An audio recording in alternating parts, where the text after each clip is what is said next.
can't get into the vein. I don't know what to say. I don't know how to begin. I wish to goodness I'd spoken to her at the dance the other evening when she told me they are all going away for the summer. Instead, I've gone and left everything to the very last minute. Now I'm regularly nonplussed.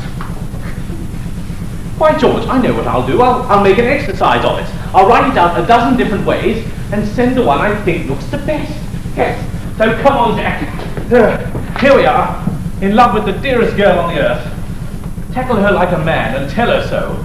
Or they'll be off north, you'll be gone down and have lost your chance forever. She's my fate, and I'm hanged if I shan't be hers. So here goes. My darling. You're rather strong, perhaps, to begin with. My dear Miss Verdun. No, too formal, and not a bit what I really feel. Oh, my dear... Oh, hang it, why not? My dear Kitty. That's grand. Now I can go ahead like a house on fire. My dear Kitty, I beg your pardon, sir. But would you mind? Yes, very much. Go away, I'm busy. Yes, sir. But I'm busy with the most important affair. Get out. Yes, sir. Oh, just as I've made such a good start, too. My dear Kitty, what are you doing, Brassett? Confound it all, what do you want? I beg your pardon, sir, but I merely wish to say that I have laid out a few things. All right, thank you. Get out and leave me alone. Which I thought you would... Take them! Keep them! Take every blessed rag I've got, only go away! Yes, sir. My dear Kitty. I beg your pardon, sir. Confound it, I wasn't addressing you. Go away! Yes, sir. My dear Kitty. I say, Jack! If you don't clear out, Brassett... oh, it's you, Charlie. What is it, old chap? Nothing. If you're busy, I don't interrupt. Oh, no, don't go. It's only that fool Brassett. What's he doing? They're only bagging all my clothes because I'm going down and worrying me like an old Harry whilst I'm trying to write a most important letter. Oh, don't mind me today. I'm nervous and naggy and nonplussed. So am I, Jack. Why? Well, I've been trying to write a letter too. Oh, a letter to whom? To Miss Pettigrew. Oh, how far have you got? Oh, well, I began awfully well. But I didn't want to seem too distant. I didn't want to seem too familiar. Yeah. Well? So I just said, my dear Amy. And the words failed me. So I've come to you for advice, Jack. What am I to do? Oh, I don't know. Well, you always seem to know what to say and do. Oh, do I? Yes. You know my egotic complaint, don't you? I'm shy. Well, you're not. Aren't I? No.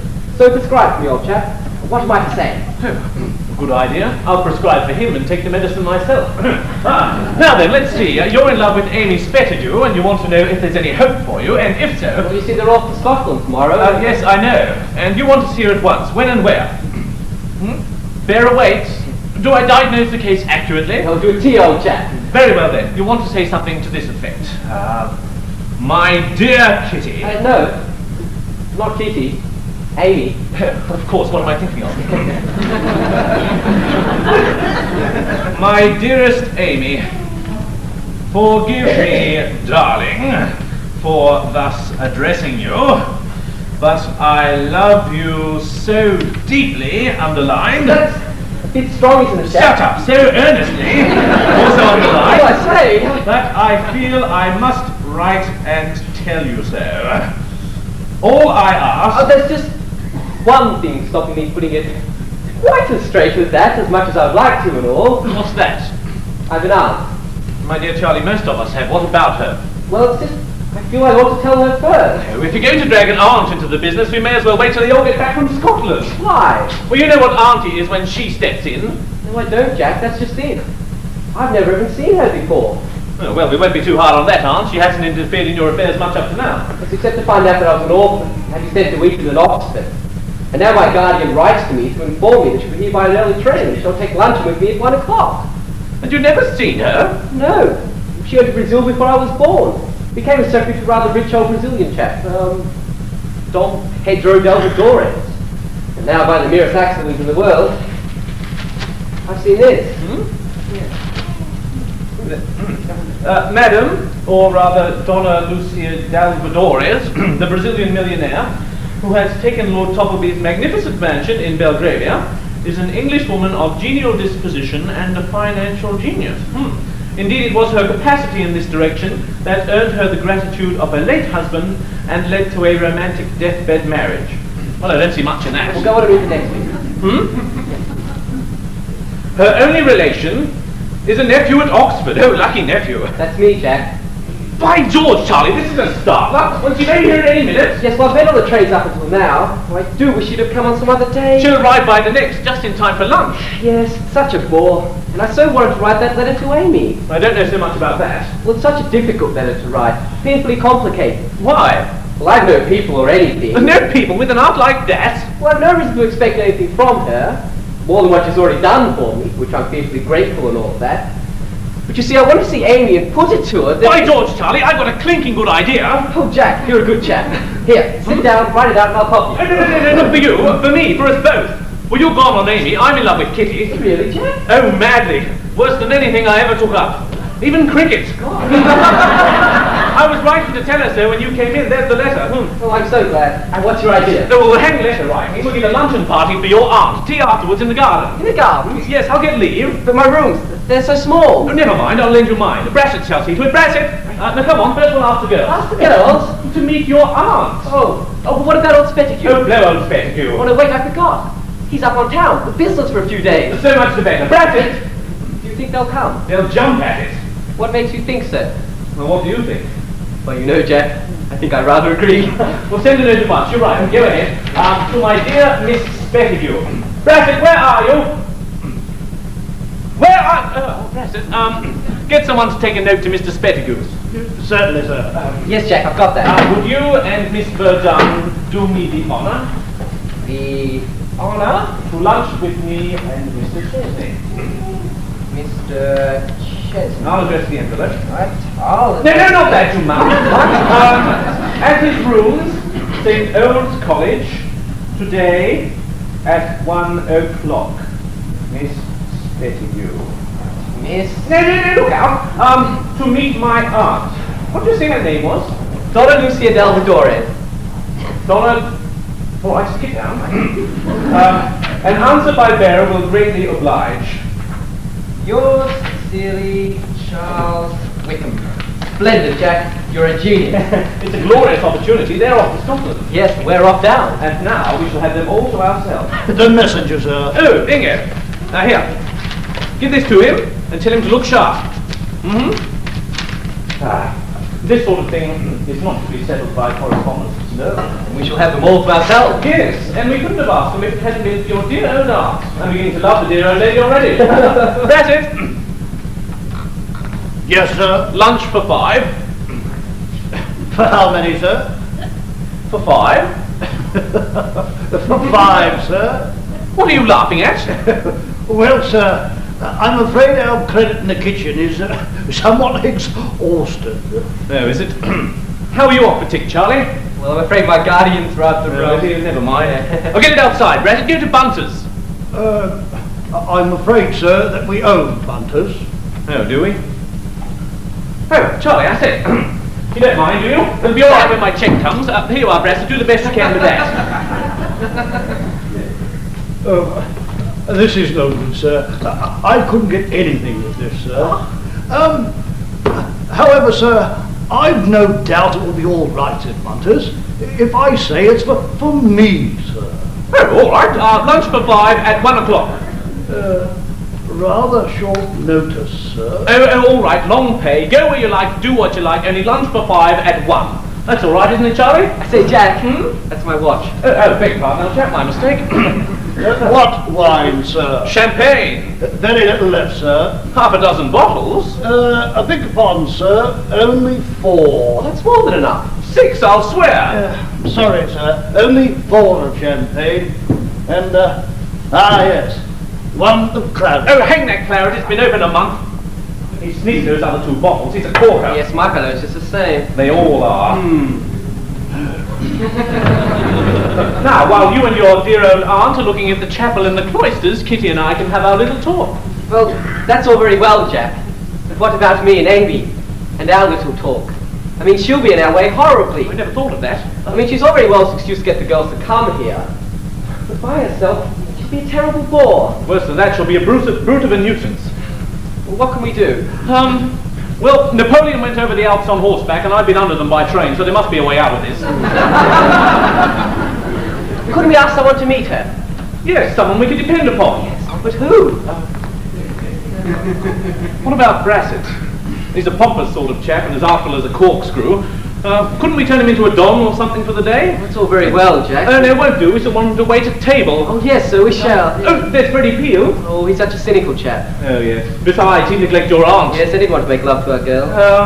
By George, I've got it. Babs, Fanny Babs. We'll ask him. Yes, of course. Why didn't we think of him before? He's a jolly smart little chap. He will amuse your aunt like the deuce and keep her in rattling good humour. Oh, splendid. Brassett.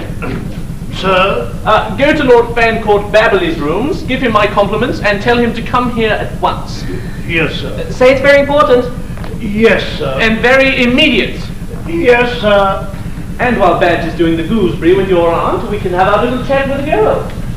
By the by, Jack. Speaking of Babs' cheerfulness, have you noticed something about her lately? Ever since you were so ill and had to go off to the Mediterranean? Oh, I noticed he's been jolly hard up. Yes, well, I've had a few hints that he's dropped to me that he's a bit hard-hit himself. What, Babs in love? Yes, if I'm not very much mistaken. He's a soft-hearted over girl. That's what we are. Yeah. So much the better. He'll feel for us. He'll see the necessity of keeping the old girl well out of the way. By George, Jack, you're going to make Prime Minister one of these days. His lordship's compliments, sir. He says he can't come. He has a luncheon party. And could you lend him a few bottles of champagne, sir? Lend him a few bottles of champagne? Well, of all the cheek. Well, who's he got coming? Oh, Freddie Peel and lots of other idiots like himself, I expect. And they'll be howling comic songs all the afternoon. Yes, it'll sound awfully bad, won't it? No, he mustn't. Here, Brassett, late for 6. What are we going to do? We must go to him. We must make him come. He can't upset our plans in his selfish way. Put that champagne in ice, Brassett, and tidy up my room. Come on, Charlie, come on.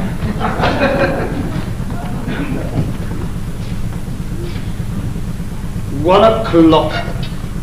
Put room in order first. Always the way. Hurry, scurry. No time for anything. They come with a bang and they go with a bang. Everything with a bang except pay their bills with a bang. I thought that little perquisite was safe. On my word, I did.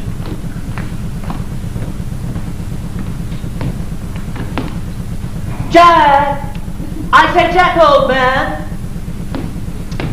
Where the dickens are you? Just wanted to borrow some fizz.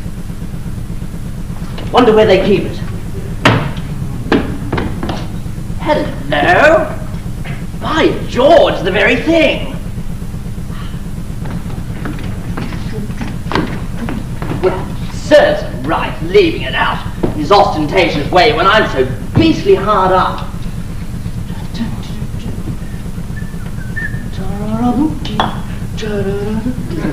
Yes, won't they be jolly waxy? Well, there's a bottle apiece.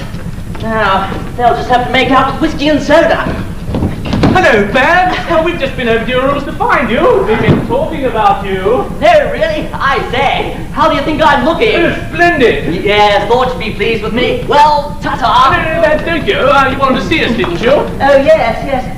Wanted to borrow some fizz. Oh, no, sorry, I can't. I could have lent you a couple of bottles, but that fool Brassett... Oh, I know. My fellow's just the same. There's no reasoning with them, is there? Well, ta-ta. I looked you up last night, Babs, but you were out. Oh, yes. You know Freddie Peel, don't you? Oh, he's an awful idiot. Hasn't a particle of brains, has he? But I'm all right. Well, he gave a card party last night and I won £100 from him. Well, you should have seen his face. Makes me laugh now. Why, Freddie Peel hasn't a sixpence. No, really? Did he pay you? No, but he's going to, when his grandmother died. Oh, why, the old lady's been dead years. No, really? Oh, that's beastly. Oh, well, I'm stunned. Oh, and he's had an awful lot out of me, but he's an awful idiot, hasn't a particle of brains, has he? But I'm all right. Ta-ta, I'm on. Oh, Babs, no, don't go. No, I say, we want you to stay and lunch with us today. Oh, I say, you chaps, don't play the giddy goat. I've got to meet my tutor. Oh, Babs, you mustn't work like this. You're looking quite pulled down. Oh, am I really? Yes. I was only saying so to Jack just now. Do you think I shall die? Oh, no, not you. No, you don't want to worry yourself over all this study. You'll be a great man of one sort or another one of these days without all that. Well, that's what I think, you know. But I ought to do something. I mean, we've had a wonderful lot of Johnnies in our family. Great Johnnies in the army, navy and things. I'll bet they never killed themselves with study. No, but I must do something. Of course, you must stay to lunch. Charlie's aunt is going to pay him a visit. No, really? What fun. Why, I know Charlie visits his uncle when he's feeling hard up. There's only right his aunt to return the visit. Now that's just the sort of thing we want. A jolly smart chap with a lot of good humour and a fund of brilliant conversation. Yes, Babs, that's it. To interest and amuse a charming lady. Oh, yes? Who is she? Why, Charlie's aunt. Oh, what's she like? Don't know, Babs. Went to see her today for the first time. Oh, I say, Charlie, she may turn out to be an awful old crock. She's a widow and a millionaire. That's enough, isn't it? Rather. Put me down for a chance, Charlie. I'll take a chance. We didn't care to ask Freddie Peel, did we, no, Charlie? No, he's an awful idiot. I say, what's her name? Donna Lucia Delvadores. Damn it, what a name. Don't go. Look. It's no use. You simply must stay to lunch. You'll find Charlie's aunt a charming old lady. Charming old lady? I say, haven't you anything younger coming? Oh, yes. Two other ladies. Oh, I see. Nice, young. Yes. Ah, that's more in my line. How many did you say? 2. 2. I see. One for each of you two, and the old crop for me. No thanks, I'm off. Babs, no. This is an awfully serious affair. Oh, yes, I'm sure it must be. An old crop like that. And we want your help with a friend. Yes, a friend we can trust, eh? Rather. We'll take you into our confidence. No humbug, straight in the die. We're in love. What? Charlie as well? You silly ass. No fool of a flirtation business, but the real downright serious thing. And you know, Babs, if you knew the girls as well as what we do, well, you wouldn't wonder at it. And they're coming here to lunch today. I say, have you proposed? No, that's just it. I see, and you want me to propose for you? No, we'll do that for ourselves. That's why we've asked them to come. No, Babs, you don't understand our feelings a bit. Oh, don't I, though? I say, haven't you noticed how sad I've been lately? Yeah. What is it? Well, I don't know, but I think I'm in love too. What makes you say that? Well, I'm always wanting to be alone and hear the birds sing. I've grown so fond of poetry, I can't sleep. I took to the drink for a couple of days, but was ill for a week, so I left it off. You've got all the symptoms. Oh, sit down and tell us all about it. Yes. I say, do you remember when I was ploughed? Oh, beastly shame. No, not last time, the term before. Oh. Well, I was awfully ill, so I took the yacht round to the Mediterranean. And at Monte Carlo, I came across an English officer named Delahaye, quite penniless and dying. You know, Jack, he tried to commit suicide. Oh, bad luck at the tables, eh? Yes, he'd beggared himself. And his only child. Sweetest little girl you ever saw, Jack. And to amuse him and keep his spirits up, I used to play cards with him. And what became of him? Oh, he died, poor fellow. And what became of her, the sweetest little girl you ever saw? I lost sight of her. A lady travelling home that way from South America, I believe, took charge of her and brought her to England. You know, Jack, I tried to tell her that... That you loved her. Oh, but she was in such grief That it all oozed out your fingertips and the points of your hair. And after all, you know, I might have been rejected and should have looked a silly ass. At any rate, you can sympathise with us. Here's the messenger back. Oh, messenger? I say. Come on, Brassett.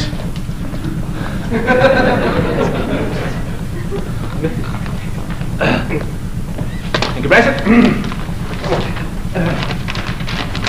What's that? They're coming! By Jove! So they are! You'll stay, Babs. Oh, I say, I mean, look here. Oh, no, you'll do as you are. We won't let you go now we've got you. Oh, look here, Jack. Don't play the giddy goat. I've something else to do. What? Why, something awfully important, actually. Well, what? I'm going to play in some amateur theatrical. Oh, rot. You'll be proud again, won't you, Charlie? Oh, but I've given my word.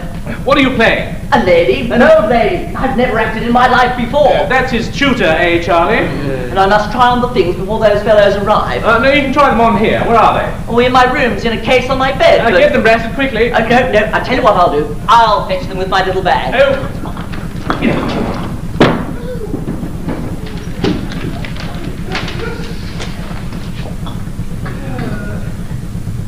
Charlie? Oh. You know, Babs, you don't sympathise with us one bit. Oh, don't I though? If only I could get to see my own little girl. Oh, she'll turn up one of these days. Here, have a drink. No, I've knocked it off. Go on, just a small one. I'm teetotal. Oh, very well. Here you are, Charlie. Oh, thanks very much. Oh, all right, I'll have it. I tell you what, we'll drink to her health, wherever she is. Here's to the future Lady Vancourt Babberley. What did you say her name was? Haven't the slightest idea. Go on with you. Miss Delahaye. Miss Delahaye. His lordship's things. Thank you, Brassus. You're an awfully good chap. I say, Jack, can you lend me half a crown? Charlie, have you half a crown? No, Jack, I'm afraid I haven't. Brassus, give me half a crown.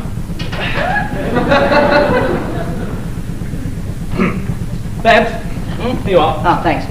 Brassus, you are.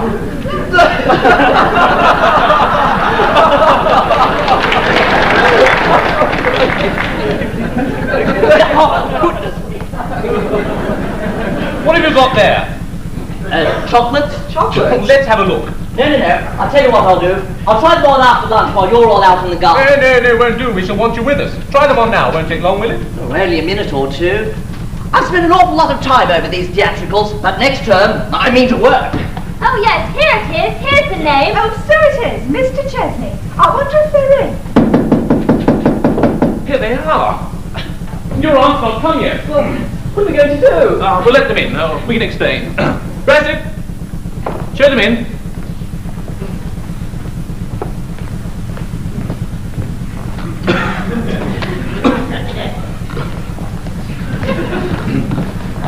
How do you do?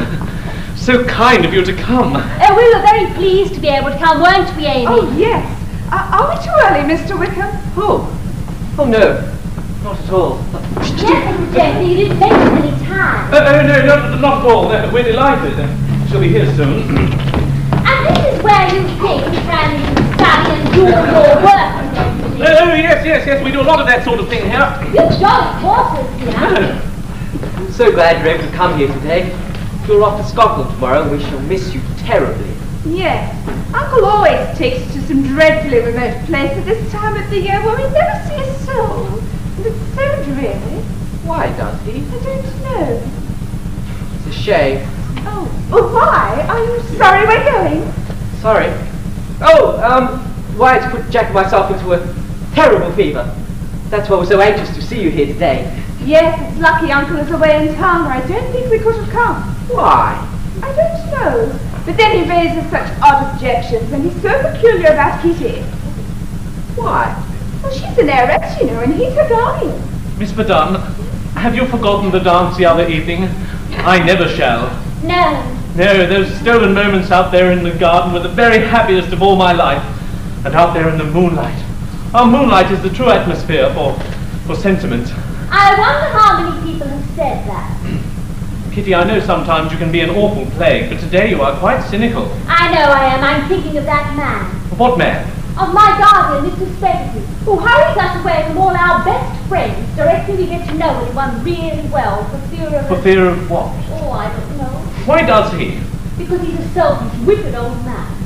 Are you really so sorry to go away? No, I am angry. But don't speak about it anymore, or as Amy says, I shall cry. Oh, what a dear, sweet old lady your aunt must be, Mr. Wickham. I am so longing to know her. Oh, where is she? Jack! Jack! Where's my aunt? What? Why, she's hardly arrived yet. No? Oh, Kitty. Mr. Wickham's aunt hasn't come yet. Hasn't come? Oh, then we must. We'll run along and do some shopping and come back. Shan't be long. Goodbye. Goodbye. Goodbye. Goodbye. Goodbye. Oh, see that? Off like a shot when they found out your aunt wasn't here. Yes, it makes an awful difference, doesn't it? Now look here, you hop off to the station and bundle the old girl here in a fly. The old girl? What do you mean, Jack? Why, your aunt. And I'll stay and keep an eye on things here. All right. So I say, Jack, I feel much better seeing the girls, don't you? Yes, be off. Okay. I say, Jack, got any hairpins? Hairpins? Great Scott, no. No. Mind if I send your man for some? Yes, certainly. I say, Jack, have you got sixpence? No. Well, you haven't got anything, have you? I say, Brassett, I gave you £0.50 just now. Do you mind making it 2 shillings and getting me 6 worth of hairpins? Certainly, sir. Brassett, you can keep the change. Hey, were those the girls? Yes, but what the devil made you jump out like that? They might have seen you. Well, I didn't know they were here. Look out, there's somebody else. By George, there was a lot of hope in what Kitty said. In another moment, I'd have told her that But it doesn't matter, everything's going along splendidly. Come in. Jack! Dad! My dear boy! Dear old Dad, what brings you here? Wherever have you come from? Up from town, my lad, to have a chat with you and to bring you your cheque. Oh, thanks, Dad. You're a brick. A bit overbaked, my boy. After all those years in India. Oh, you're a bit crisp, Dad, but a humbug pictorially. Am I? How do you make that up? Well, how old are you? What do you say to 50? 50? What? Who'd believe it? And you, Jack, you seem much older than I was at your age. I suppose it's the times, you know. Even the college shows it, you know. New ivy, new paint. Alma Mater's an old beauty still, Dad. Yes, I suppose she is. By the aid of the gentle artifices of the toilette. Well, we all grow old. And as presentably as possible. My dear old Dad, even you at 50.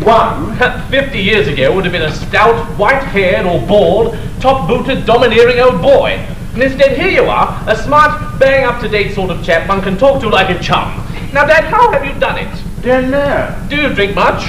All I want. Eat well? Never noticed. There you are. Consequently, health good, temper perfect.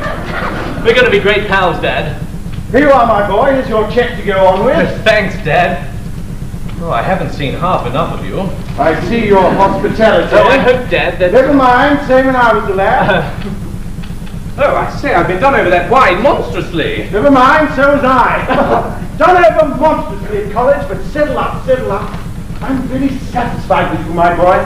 To come down from college with a record like yours is really something. I say, where the deuce did you get those cigars? Those, Dad? Ah, that accounts for the bills. And now, my lad, we must begin to think. Think? Now that I've come into the family title, as you know, I have also, which you don't know, come into the family debts and difficulties. Debts? Which are far more than I expected, with the result that all the money I've been saving for you goes to pay them. So in short, Jack, you and I, for the next few years, will be, comparatively speaking, poor men. Poor men? Well, this settles me with old Pettigrew. However, I'm in hopes of a small appointment for you in Bengal. Bengal? What a horrible place! What are you doing, Brassett? His lordship's hairpin, sir. Oh, confound his hairpins! By George, the Dad's an odd one. I must get rid of Babs somehow if the Dad stays. Stays? Why not? Dad, I have an idea. Couldn't this matter be settled by a wealthy marriage? No, that's the sort of thing I rather deprecate. I don't think No, that Dad, listen. My chum, that is Charley Wickham's aunt, Donna Lucia Dalvadores, is coming here to lunch today. She's a widow. A widow? And a millionaire. And a millionaire? And a charming woman. No, Jack, I don't think I advise you to do a thing of that merely for the sake of money. No, not me, Dad, you. Me? You young rascal.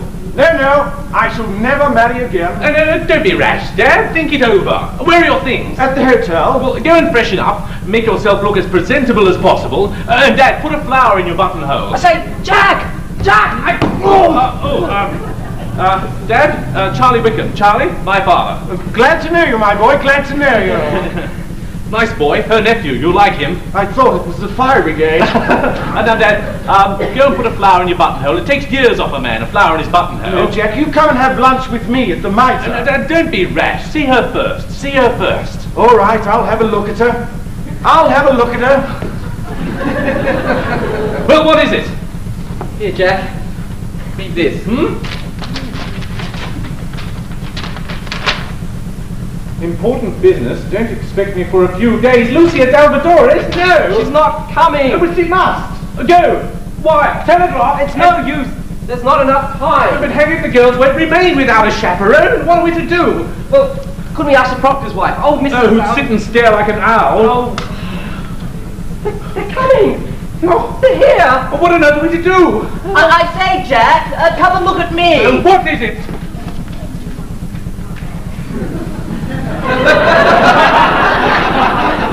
I say, splendid!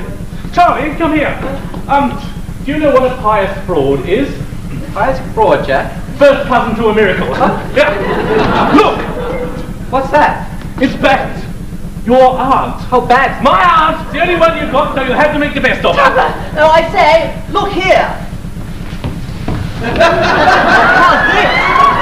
Oh, splendid, Bat, splendid. Oh, who's that? The girls. The girls?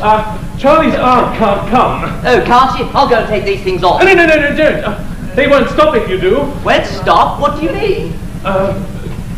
You must be Charlie's aunt. Me? No! I won't. Put it down. That's it. Shoot him in. Hurry, man, hurry.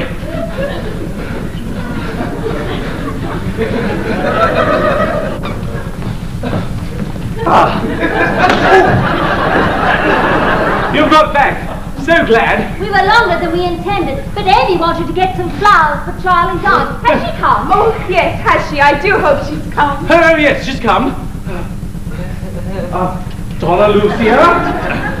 Expected you. Miss Verdun. Donna Lucia Delvadori, Charlie's aunt. Go on, say something. How do you do, my dears? We called upon you before, Donna Lucia, but you hadn't arrived. And we've brought you these. Oh, thank you. I hope your journey from town hasn't tired you. Oh, no, it was very jolly. Pleasant, I mean. The deuce am I to do with these? Stick them in your dress.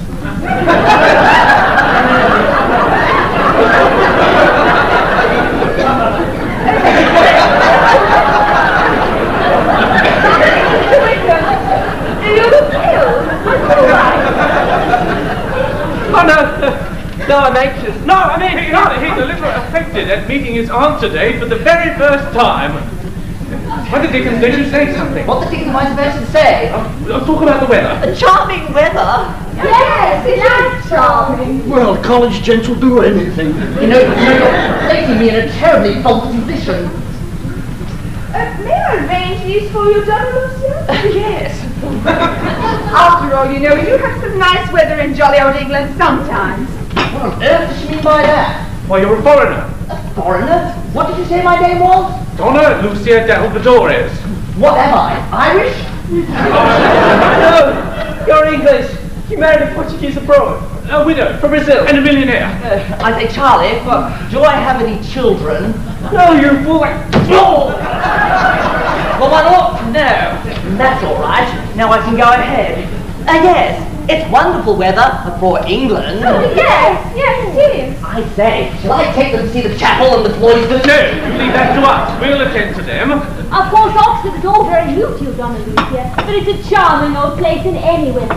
Amy and I will show you all about. Oh, why, I shall be delighted. You're staying until tomorrow, are you not? Am I staying until tomorrow? No. No. Oh, but you will, you mustn't she, Kitty? Oh, no. No, Aunt, you can't stay after today. No, you see, it is my washing day. See, she has some very important business to attend to in town. Yes, lawyers, stocks. Stocks and socks, all very important, you Oh, know. I'm so sorry. We have so long to know you. No. Have you, my dear? Yes, Mr. Wickham has told us so much about you that he's made us quite love you. Oh, has he, my dear? Yes, and he says he's so grateful and would never repay you. And oh, he is such a good, kind, upright man. It was noble of you. Oh, yes, of course, my dear. It was only my duty to see after the welfare of my poor brothers. Sisters, you fool. Sisters, you fool. Sisters and brother-in-law's orphan girls. Boy! Make twins in a minute. But it was so good of you to find out. You were so far away in a foreign land, and you could have been left to starve, fall into cruel hands. Oh, but you have a good, kind, affectionate nature. Have I, my dear? Anyone can see it in your face. No. I feel I can tell my whole heart to you. Don't let her. I wasn't going to. The dear little thing. Very nice my talking to you like this. Oh, my dear, you are a very charming little girl, one of whom I'm sure I could soon grow very fond. Oh! And you must tell me anything you like one day when you know me better.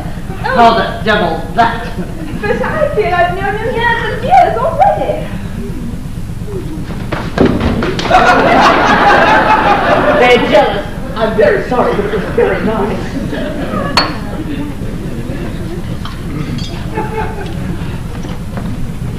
Almost done. Very nice place, Jack. Yes, thank you. Dad's crockery, you know. It's a really, gosh. Here's a deuce of a position. Mr. Chesney! Mr. Chesney!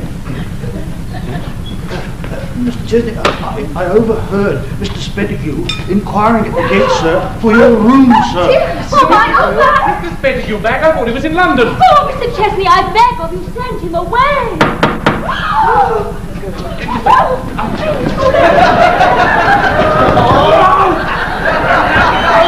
What am I to say? What am I to do? Sit there and you say what you like, and we get rid of him.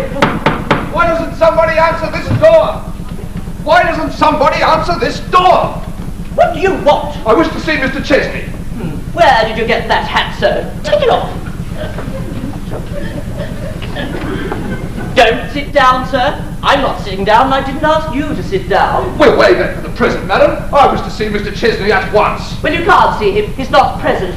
But the I'm port- the only person present. But the port told me that two young ladies, my niece and my ward, were here. I tell you, I am the only young lady present. But the port told me he saw them come in. And didn't he also tell you he saw them go out? No, They are then. What more do you want? they've gone into the garden. No, they've done nothing of the Then kind. they've gone to the town. Well, why couldn't you have thought of that before? Now then, having got all the information you are likely to get in your present condition, Madam. disgraceful, where have you been? What do you mean, madam? I am annoyed but perfectly sober. Well, you don't look it. Other people can be annoyed as well as yourself. Madam, I apologize. Good morning. Did you see anything strike that hat? I beg your pardon? Did you see anything strike that hat? Want me to do it again?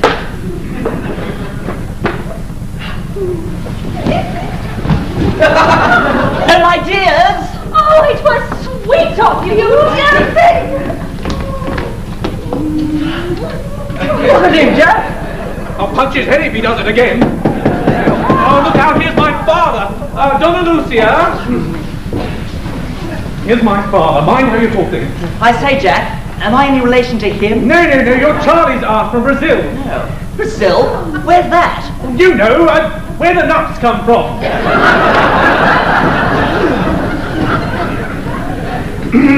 Ladies, Mr. Dunn, my father. Delighted. Miss Spettigue, my father. Charmed. Thank you. I say, Jack, has she come? Oh, yes, Dad, she's come. Go on, Charlie, introduce your aunt.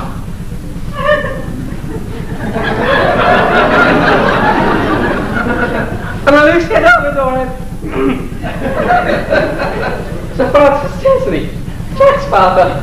How do you do, Sir Francis? How do you do? I'm Charlie's aunt from Brazil, where the nuts come from.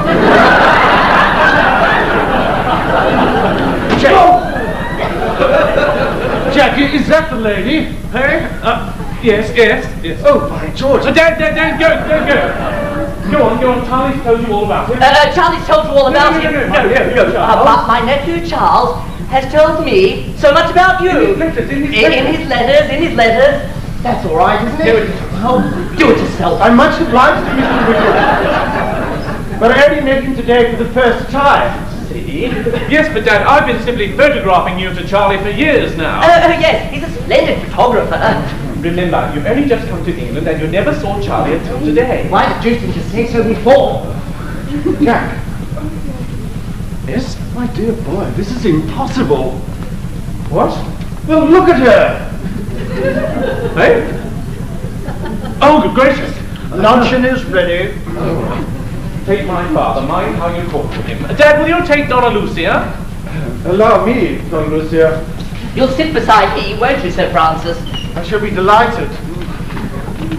You've travelled a great deal, I suppose? Oh, yes, I'm a great traveller. Why, only this morning I travelled all the way from London. Donna Lucia? Auntie? Auntie? Mayonnaise? Oh, thank you.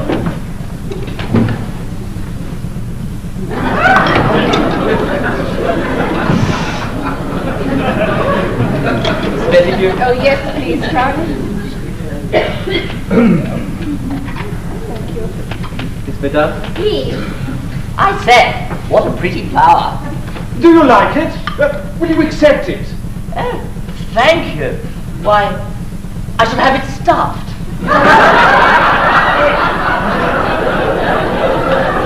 Jack, would you like some mayonnaise? Brassett, open the wine, please. You have very pleasant rooms here, Mr. Chesney. Oh, yes, they're very nice rooms, I'm sure, Mr. Chesney.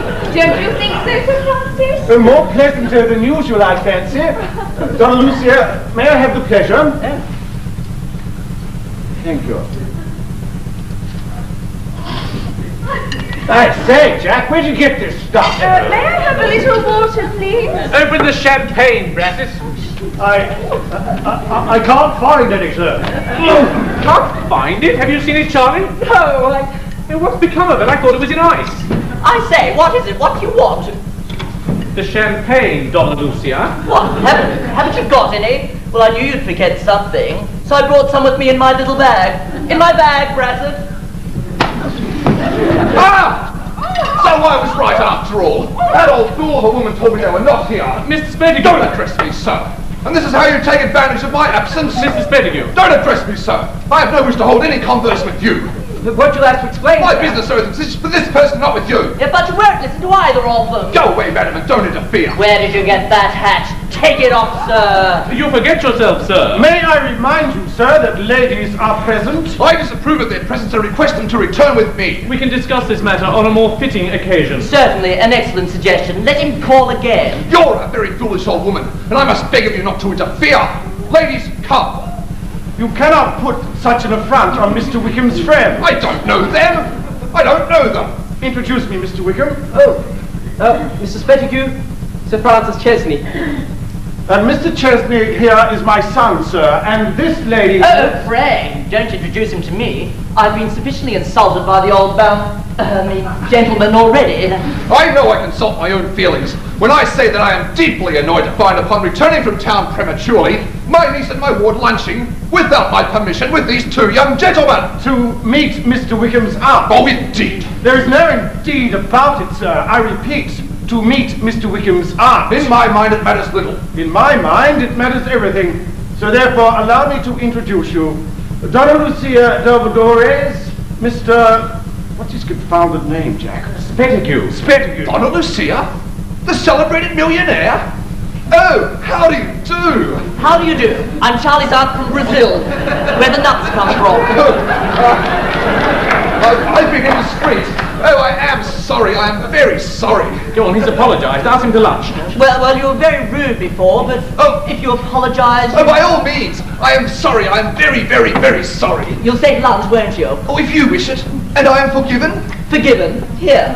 Accept this as a peace offering. That's my flower.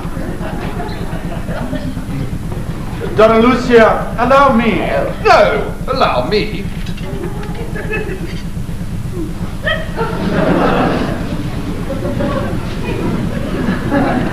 My honor. My honor. My honor.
Well, we're sailing along.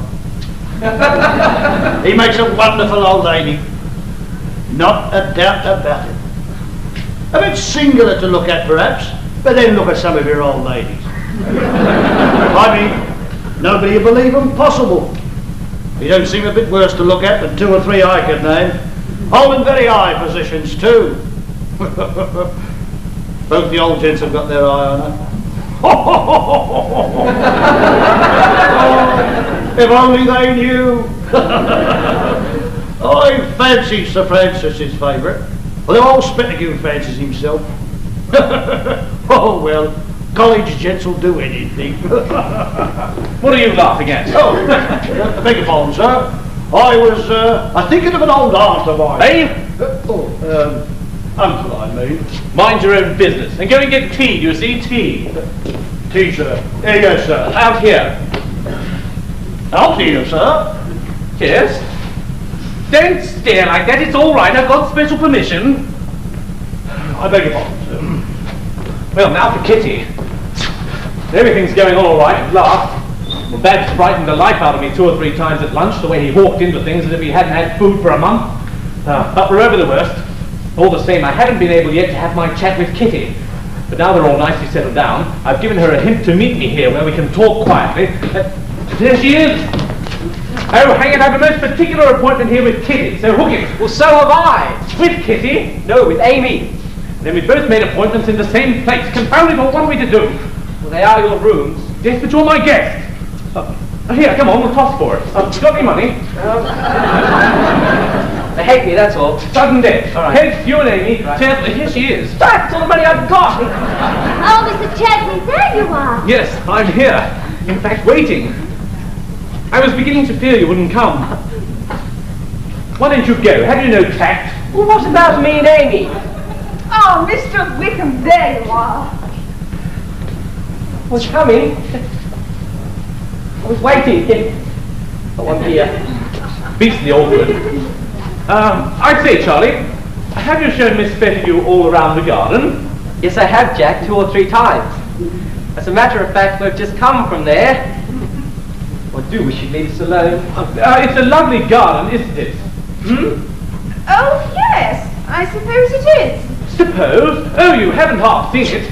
Charlie, Miss Pettigrew hasn't half seen the garden. Take her and show her the roses and primroses and cabbages and things. Yes, Jack, but And tell Miss Pettigrew those beautiful lines of yours to our garden in summer. Don't tell her I wrote poetry. She'll think I'm an awful ass. And don't forget, Miss Pettigrew, tea here in half an hour. Oh, very well, Mr. Chesney. Oh, but Jack, the apples are in the garden. And it wears the life out of me to see back. Well, don't. It's a large garden. Keep out of the way. And now, my dear Miss Verdun, Kitty, we are alone. Don't you think it was rather selfish of us, Mr. Chesney, to send them away like that? Well, we tossed for it. What? I mean, they'll be much happier together, alone. And it seems I could never get 5 minutes with you, save from some miserable interruption. Indeed, I was beginning to fear you'd think me very rude, neglecting you as I had done. Oh, no, I quite understand. I couldn't expect you to devote yourself entirely to me. Indeed, we've had a very pleasant time, and now... Yes, and now? I was thinking we ought to be going now. Go now? Oh, good gracious, no. Why not? Oh, before I've had a word with you. Oh, my dear Miss Verdun. Kitty. Oh, wait to sit down. I have something to say to you of importance. Indeed, Mr. Chesney. You know, Miss Verdun, there are times when a fellow's got to think a lot, and think long. I suppose so. And there are times when a fellow mustn't stop to think, or if he does, he'll spoil his chance. Yes? Then, Kitty, my dear Kitty. oh, I do beg your pardon. Don't mind me, I just wanted to word with my boy here. Oh, then I'll run into the garden and see the roses and primroses and cabbages and things.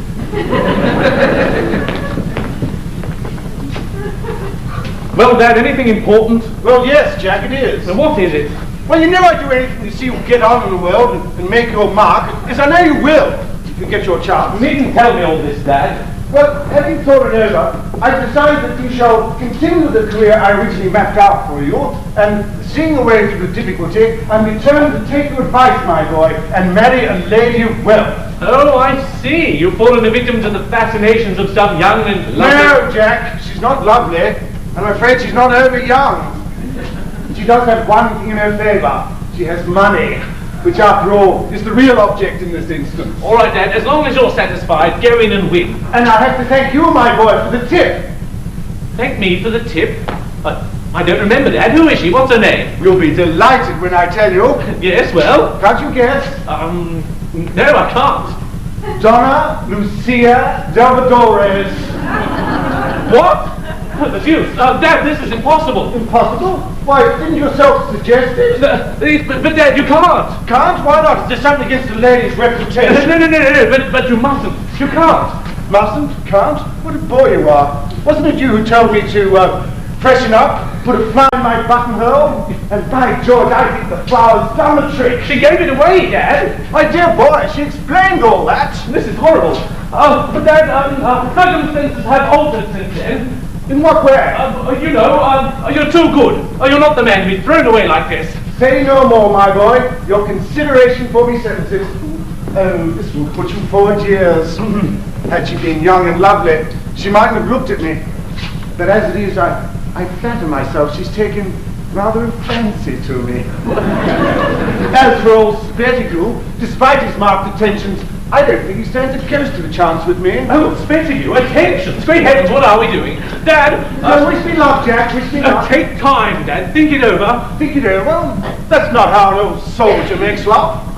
I'm going to your rooms to get myself a rattling good spanking brandy and soda to bring me up to the mark. Oh, great Scott, what's the young monkey doing? Jack! Jack!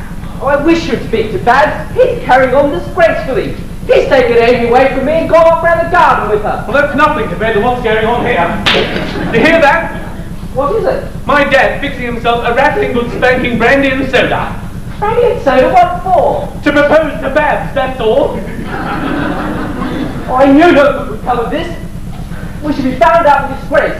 How could you let this go on for so long? Oh, don't blame me. It was the fault of your muddle-headed aunt not knowing her own mind and leaving us in the lurch. I could strangle her. What are we going to do? We must find Babs and put him up to the governor's game. Find Babs? But This Scott, we can go around the garden different ways until we've got him. Well, I wish to goodness you'd bring this Oh, horrible thing. shut up. We must give our heads now. We ruin everything. Now I'm ready for anybody or anything. Why doesn't she come? I didn't tell the dear boy, particularly when he raised objections, but she promised to meet me here in 10 minutes. And time's up! Time's up! Ah, my dear. Oh, that old fool Spettigue. And with my flower in his coat. Are you looking for anybody? No. What's he hanging about here for? Are you in want of anything? No. I was only thinking it was a lovely afternoon. Perhaps you haven't seen the garden. It's looking very beautiful. You want to give it a good look before you go. I will, before I go. What's he hanging about here for? Have a cigarette? Oh, no, thank you. I never smoke in the daytime. Why does he remain? Promise to meet me here in 10 minutes. Time's up. Time's up. What's he stopping here for? I must tell him to go. Wish I could think of something to get rid of him. Well, as you are not smoking... Oh, don't mind me, don't mind me. I only thought it would be as well if you rejoined the ladies in the garden. They might think it rude both of us being away. Perhaps so, perhaps so. Ah, she's in the garden. But it appears that she's not coming, so I think I'll get... Oh, Dad, you haven't seen Donna Lucia, have you? No, I've not. That's fortunate. She promised to meet me here. To meet you here? Yes, I've made an appointment with her. I didn't tell you before, Jack, but she's due. In fact, she's overdue. So get out, get out. They mustn't meet until I've seen him. Dad, come to think of it, I saw her only a moment ago. Oh, where? In the garden. In the garden? Hang it! I've just sent old Spettigue there. I know Dad isn't there, but where on earth has he got to? Well, have you found him? No, haven't you? No, and I've looked everywhere for him. Yes, and so have I. And the worst of it is he's still got Amy with him. I'll kill the little monkey when I get hold of him. Oh, Just look at him now. Oh, Mr. Wickham, there you are. Did you think you'd lost us? Yes, I'm rather afraid I did. Where have you been with that girl, you fool? Nowhere. So stay where you are. I've something to tell you. Oh, have you? Charlie, has Miss Bettigue seen the chapel? Take her away while I tell Babs. You really must see the chapel. It's an awfully pretty chapel. Jack will punch his head if he doesn't get. What the deuce do you mean by this game? What game? You promised to help us. Well, I'm doing my best. Doing your best. Your business was to look after those two old chaps, and instead, here you are. But I've no wish to argue. No, I shouldn't argue if I were you. Now listen, I want to put you on your guard. Oh my God. Oh, thank you. Yes, my dad's going to propose to you. Is he? Oh, that's all right. Well, I'm not ready to marry him. For you or anybody else, I'll see you hanged first. You don't have to marry him, you just have to be calm and refuse him. No, can't refuse him. But a proposal puts anyone in a flutter, you know that. All you have to do is remember that you're a real old lady. Well, how am I to remember that I'm a real old lady with my trousers Oh, on? never mind your trousers. Look out, here's the dad. What am I to say? I've never been proposed to before. Tell him he's taking you by surprise, but whatever you do, mind you refuse him. Oh, I'll refuse him. Really, it's too bad. She made the proposition herself. It was a definite proposition of her own. Ah, well, women are proverbially unpunctual. Ah, my dear Donna Lucia, there you are. I was beginning to be afraid and popped into the garden to find you. So nice of you to come. Won't you sit down?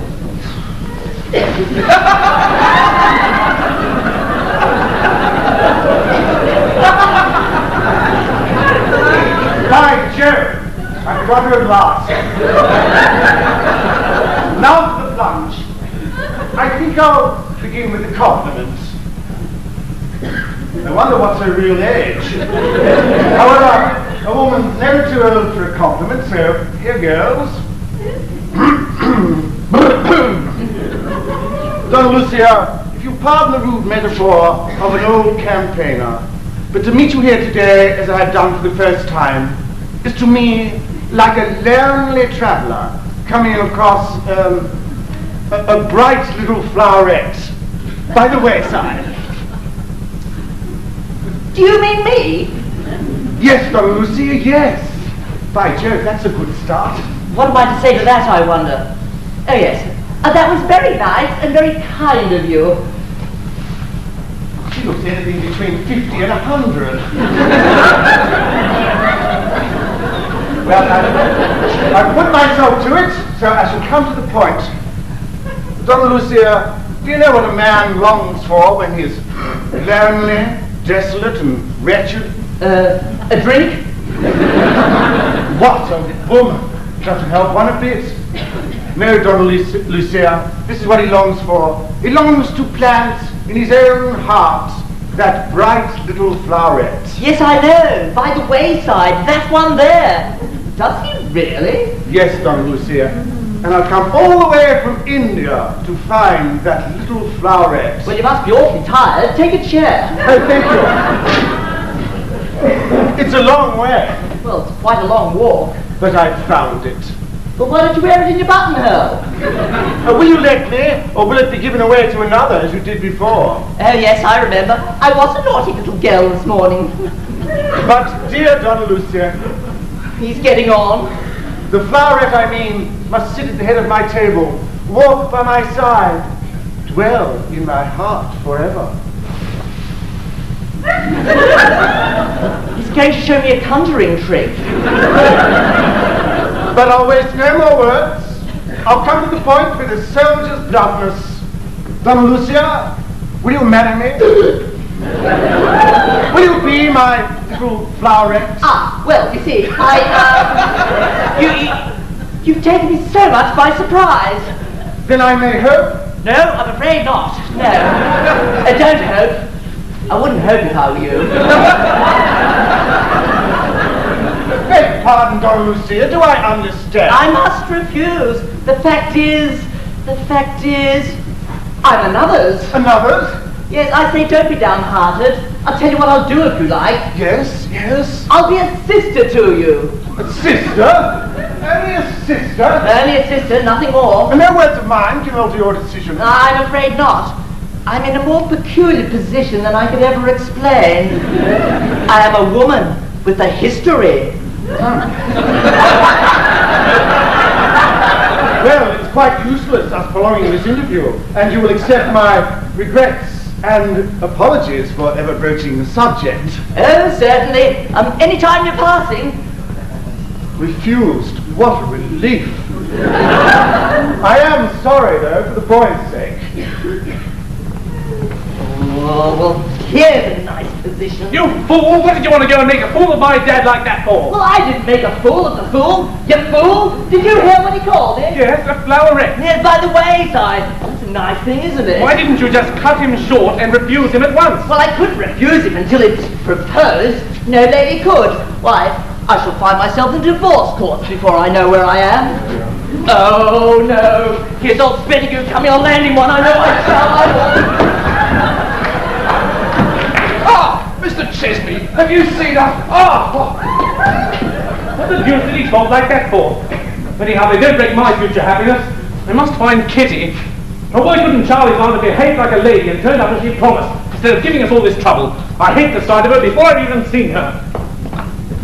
First door to the left. Thank you very much. First door to the left, the man said, Ella. Yes, here it is, Mr. John Chesney. Shall I knock? Yes, do, my dear. I do wish my nephew would remain in his rooms and not compel me to follow him about like this. You telegraphed to say you couldn't come. I know, my dear. And then you changed your mind. Yes, for the first time in my life. Why? Oh, some vague desire to see him without his knowing. And knock again, my dear.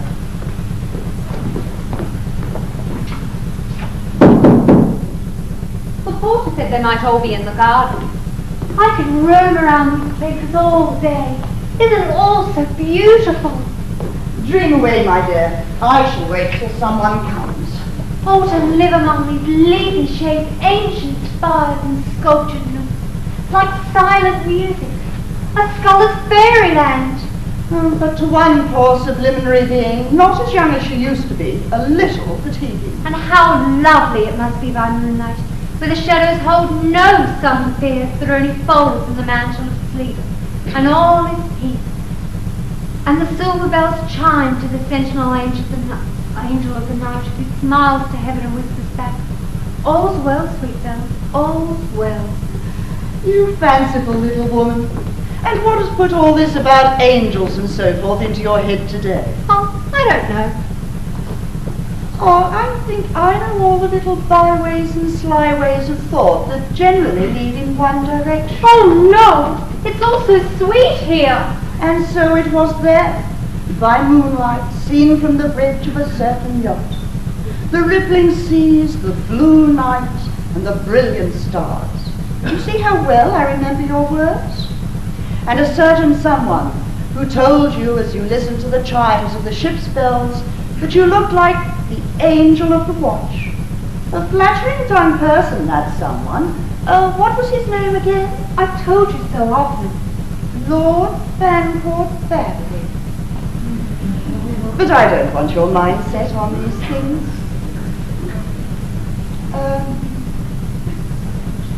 I almost forgot to tell you. I've invested your poor father's money for you. And thanks to his forethought for his little girl, he has rendered you independent for life. But what is worse, independent of me. Independent? But you won't be, will you, Ella? No.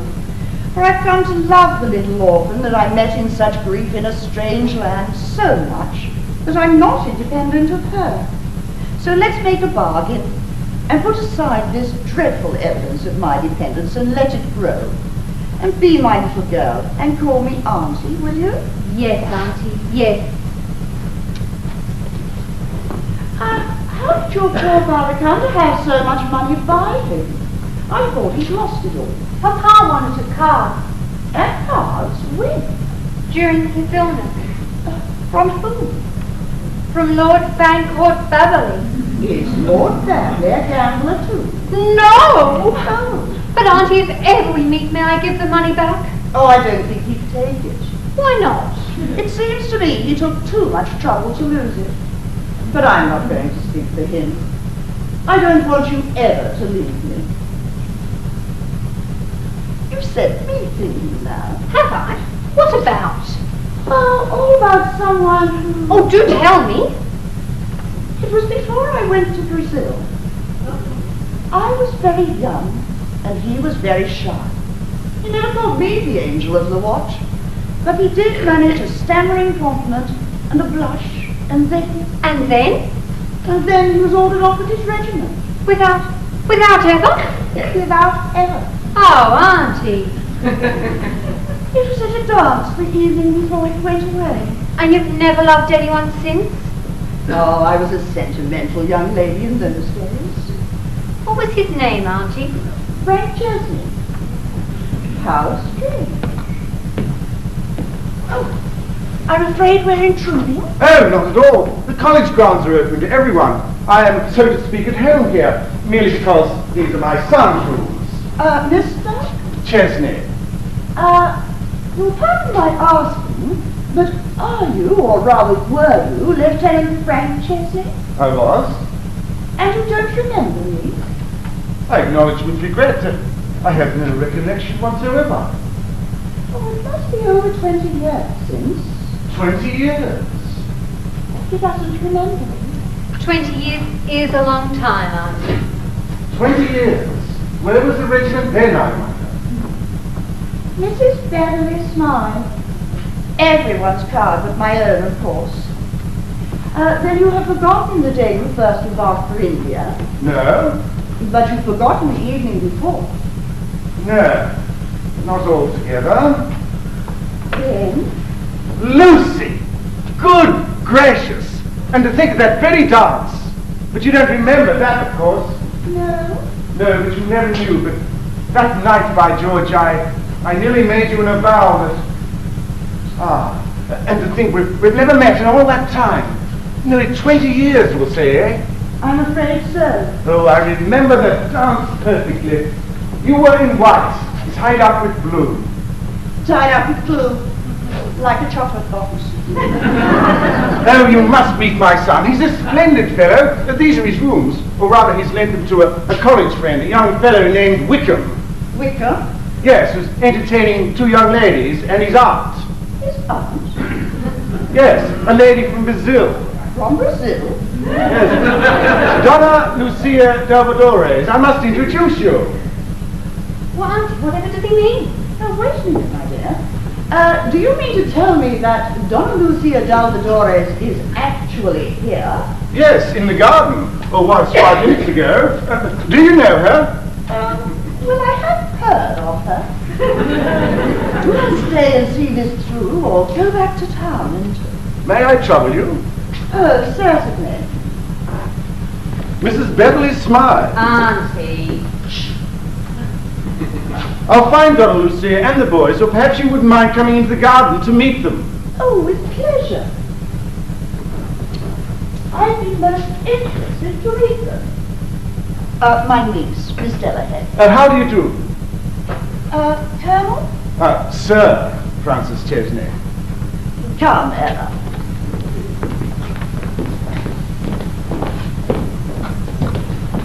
Ah, Jack, my boy. If that had been Donna Lucia, things might have been very different.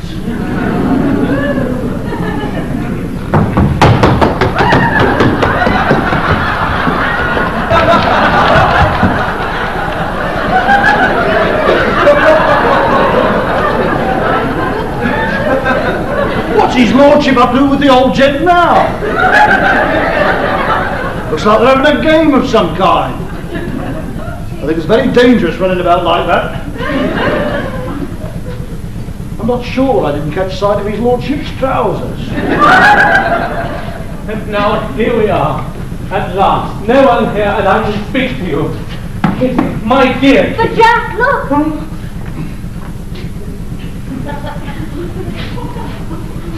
What are you doing, Brassett? Laying the cloth for tea, sir. Go away. But you gave order, sir. Put it back for half an hour. Quick, man, can't you see I'm engaged? Really, sir? I congratulate you. Busy, confound you! Get out and don't come back! And now, Kitty. My dear Kitty. Yes, Jack, you said that before. Now don't interrupt me. I go straight at most things and I'm not going to hesitate over this. Is it that you attach so much importance to it, or that you don't care what you do? It's both. Mixed. So, Kitty. My dear Kitty. Yes, Jack. Kitty, do be serious. In a few hours you'll be hundreds of miles away and it may be years before we meet again. Unless... Unless what? Will you listen? I can't help myself. Well, you know how my father intended me for Parliament and all that? Yes. Well, he tells me now that for the next few years at least I shall be forced to give up all that and earn my own living. Well, that will do you no harm, Jack. Oh no, that's how I see it. I've done well up here, I've worked hard, and work tells wherever you are, so I intend to turn to, and come out all right, one way or another. Oh, I've broken the ice at last. The dear fellow. I do hope they'll keep away. Well, I'm sure I wish you every success. Of course, in time I shall be all right. But the question is, will you wait? Wait? What for? Oh, no, big pardon, I didn't mean that. Oh, you didn't mean it. No, what I really mean to say is that before I say anything further, I should like you to understand what it is I've been telling you. Oh, yes? What's that? Well, to be practical and lay everything fairly before you, my position in life will be something in... The city? Yes, my home... Suburban? Yes, exactly. Transit... Bus or rail? My personal income... More? My extra incomes... Precarious? But under certain conditions, my fears would be nil and my hopes tremendous. Now you know all. That's how I stand. Oh, that's how you stand. Oh, Kitty, it's my duty to tell her all. The dear fellow. I'll kill anyone who comes now. Well, I hope those happy conditions will soon be realized to your heart's content. My dear Kitty, they will never be realized without you. Without me? Oh, now you're vexed with me. You hate the city, you despise the suburbs, you loathe buses. Why should you say that, Jack? Kitty. As if I hadn't the heart to do as thousands of better girls have done. Kitty. As if I couldn't guess the happy fun that to be got out of cooking and mending and ministering to the wants and happiness of the man who will work and strive for the woman he loves. Then Kitty? Try me, Jack.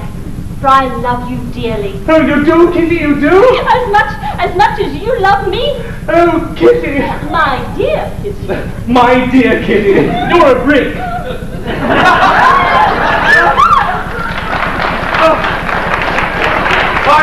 I've done it, in spite of the lot of them. Well, what about my guardian, Mr. Pettigrew? Oh, I shall speak to him at once. No, that won't do. Won't do? No, I must have his consent in writing. In writing? Why? So he can't retract. You don't know him as well as I do.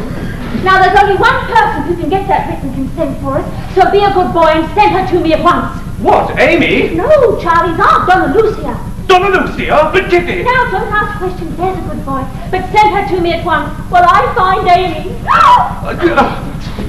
Oh, where are we now? This can't go on.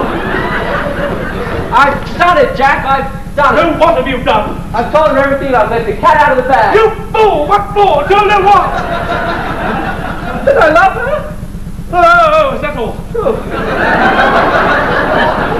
Oh, yes, but she's got to find Donna Lucia to get her uncle's consent. We shall be the dickens of a mess yet. No, keep cool, man, keep cool. We're all right up to now. We're all right up to now.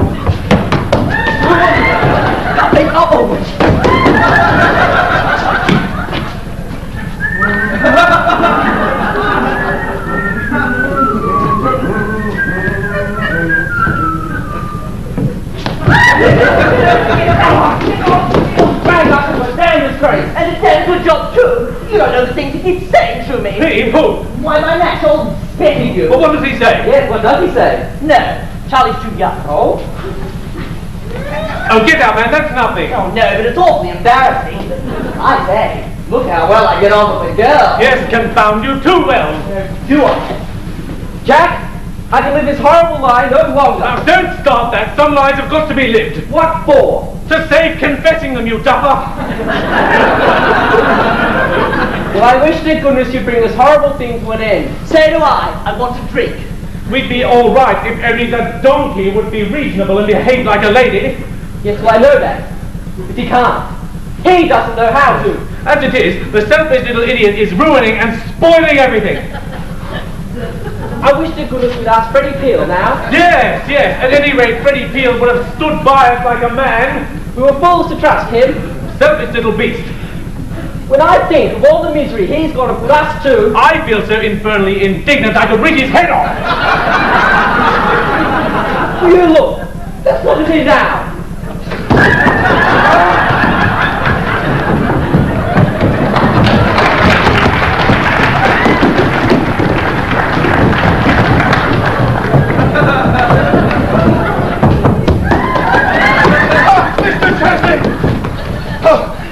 Have you seen Donna Lucia? In the garden. Oh, thank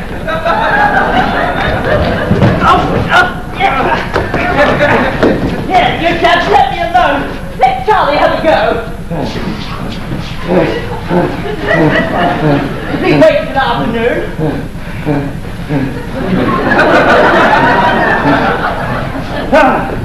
All right. Take your hands out of your pockets. Oh, certainly. All right. Come here. Right. Here are your races. Thank you. Go! Oh! Put them on. Come on. Yours. Right there.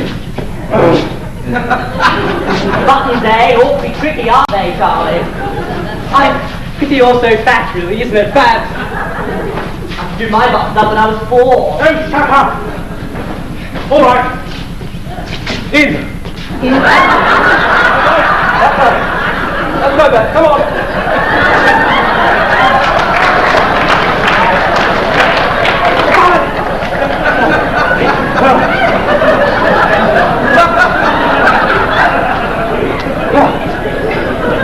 That's when we want out, facing you with his best humour. You go and risk everything by this fool of a game. What fool of a game? I'm not going to marry old Spendigoo. I can never be happy with a man like that. Listen, Babs. If it was your little girl, we'd do anything for you. Yeah. Where's Antimacassar? What? All you can think of is running around after our bills, confound you. I say, Charlie. Yes? Am I right behind? You do. Come on. Look out, here's the girl. Oh, good. Oh, Donna Lucia, we've been looking for you everywhere. Amy and I want so much to see you. Yes, there is a difficulty. A difficulty? And we want you to be an angel. Now, Jack, do go away. Oh, yes, Charlie, go away. Yes, do go away. They want me to be an angel. You know Amy's uncle, Mr. Spettigue, is my guardian. And under the terms of my father's will, gets nearly all my money if I marry without his consent. And you know Jack and Kitty are in love with each other. Jack's lost all his money or something. For years and years. And Kitty wants you to... Now, wait a moment, Amy, dear. Oh. Yes, wait a moment, Amy. It's her turn now. Now it's your turn. Yes, now it's your turn. Are in love with each other too, but you don't object, do you? Oh, no, my dear. You dear thing.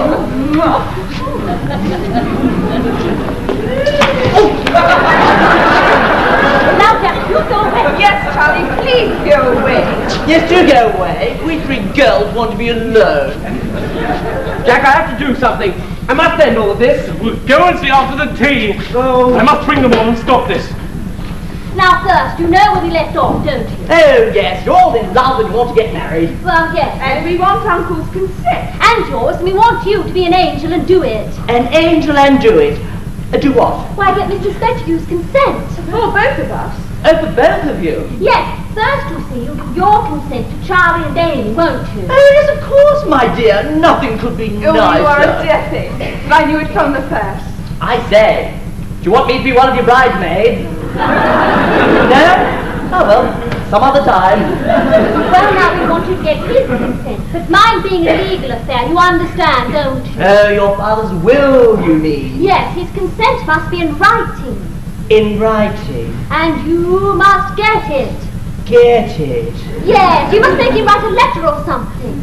Oh, but my dears, I've no influence over here. Oh, but you're so clever and so kind. And so rich. Oh, yes, and so terribly rich. Why, I remember I gave away half a crown only this morning. At any rate, you must try. Oh dear, Donna Lucia, do say you'll try. We're going away. Oh, my darlings, don't leave me. Yes, we're going to Scotland. Ah, Scotland, a beautiful country, where the whiskey comes from. And you are our only hope. Oh, Donna Lucia, have you ever been young? Oh, yes, dozens of times. I mean, once in love, always in love, you know. Of course. Then you know what it means to us, don't you? Should rather think I did. And you'll get his consent for us, won't you? Well, I'll do my best. Oh, you can't say no now, Donna Lucia. No, not now. Then we'll find Mr. Bedford and take him to your wife. Well, here's a deuce of a mess. Ah, Brassett. I say, Brassett, would you get me a whiskey and soda? Oh, no. Here's old Spectacle coming. Ah, there you are, dear Donna Lucia. I've been looking for you all the afternoon. I have so much to say to you. Mr. Spectacle, won't you introduce me to... Oh, how annoying. Why couldn't she have kept away? Oh, certainly. Donna Lucia, Mrs. Buttercup Smythe, Donna Lucia Delvadores. How do you do? I'm Charley's aunt from Brazil, where the nuts come from.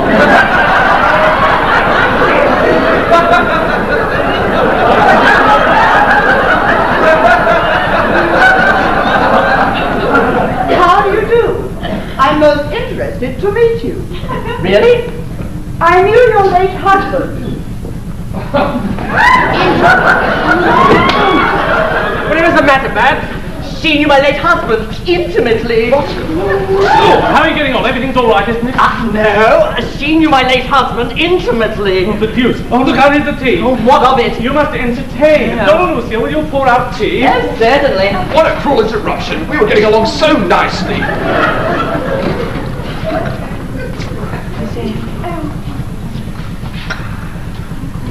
You've not been Change the subject. No. You take sugar and cream. No, you take sugar and cream. Ask her if she takes sugar and cream. Ask her to take sugar and cream. I should like a little sugar and cream, Donna Lucia. Yes, certainly.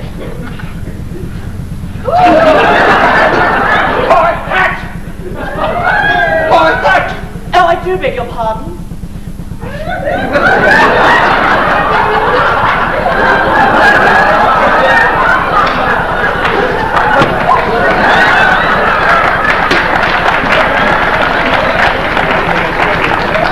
I must keep her in the humour. I must see her alone. I haven't. They must come to dinner. After dinner, that's the time for my purpose. Pardon me, but I've a little proposition to make. Yeah. I can't take no. Mr. Spettigo's carriage. Ah, capital, the very thing. Now I want you, all of you, to come and stay and dine at my house. Oh, grand idea. You'll return with me now in the carriage, Donna Lucia. No, I can't. It's impossible. I will take no denial. I want you, all of you, to come. I have my niece with me, Miss Delahaye. Miss Delahaye. Oh, delighted. Bring her. No, I can't. It's impossible. My things, my things. It is. Oh.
Dinner's pretty well over now. They'll all be in here pretty soon. Ah, fancy old Spettigue getting me to come over here tonight and butler for him. I suppose he's too mean to have a butler of his own. But all I can say is, I think it's simply marvellous the way his lordship's kept it up. He's played the perfect lady something wonderful. What's up now? Oh well, the worst comes to the worst. I've got his lordship's dress clothes with me. Ah, Brent, get me a fly quick. I'm going home. You've been going along all right if you'd only pay more attention to old Spettigue. Why the deuce did you bolt from the dinner table like that? Yes, it was awfully dangerous and unkind of you. You know that. Instead of behaving in a dignified manner as Charlie's aunt, here you are going on like some disgraceful old... Oh, go on, finish it. Don't spare me. You can't say I'm drunk anyhow, or if I am, it's for the want of... Now look here, Babs, this game won't do. You think of the girls, and the solemn promise that you made to them to help us, for their sakes. Yes, but she wasn't here then. She? Who? Why, the little girl. What little girl? Miss Delahaye. Oh, the girl is Miss... what's her name, Smythe? Oh, yes, Mrs. Butterscotch Smythe's niece. Well, what of her? Why, she's the little girl I met at Monte Carlo, and the Butterscotch woman is the woman that took her away, and I'm off! What? Stop it, Charlie, quick! Come here. You got us into this deuce of a mess. Well, of all the beastly ungrateful things to say. Well, what difference can it make to you now? Why, I want to talk to her. Talk to her? What about? Why, I want to tell her the things that you fellows have been telling your girls. Oh, hang it, I'm just as much in love as you are. Jack, they'll hear everything. Was there ever such an idiot? Oh, no, there never was. Look at me. I'm a disgrace to myself. Well, if the worst comes to the worst, Charlie will take the bull by the horns and be done with him. Ooh, you can take the bull by the tail for all I care. And what's more, you can tell those confounded girls of yours to stop kissing me before I won't stand Don't it. stop, you idiot! We'll make some excuse. Let's say she's ill. Put him in a fire and be done with him. Charlie, you can make up some excuse to Miss Verdun for me. Miss Verdun? What have you got to say to Miss Verdun? Come on, out with it! Well, haven't I promised to get old Spettigue's consent in writing? She was helpless as a couple of babies. You want your mothers with you. This way, Madame. Jack, they're coming. Here, sit down, quick.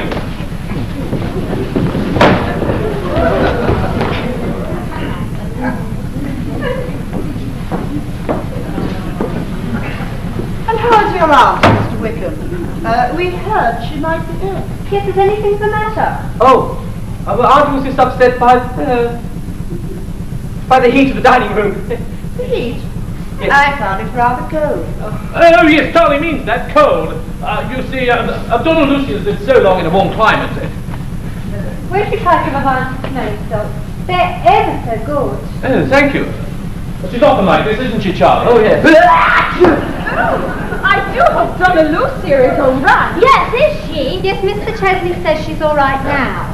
Oh, well, go and tell Mrs. Spettigue he's most anxious. Yes. And leave her with us. We'll look after her now. Say, you chaps, don't leave me here like this. Here's a deuce of a position. I wonder what they'll talk about. Hope they'll be careful before me. I wonder who she really is, Auntie. Oh, some old thing they found after receiving my telegram.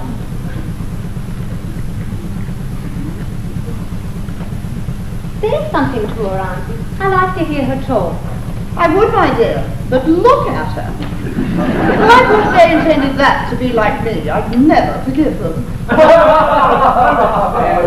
Hark at the silly fools. I say, Brasser. What's the story?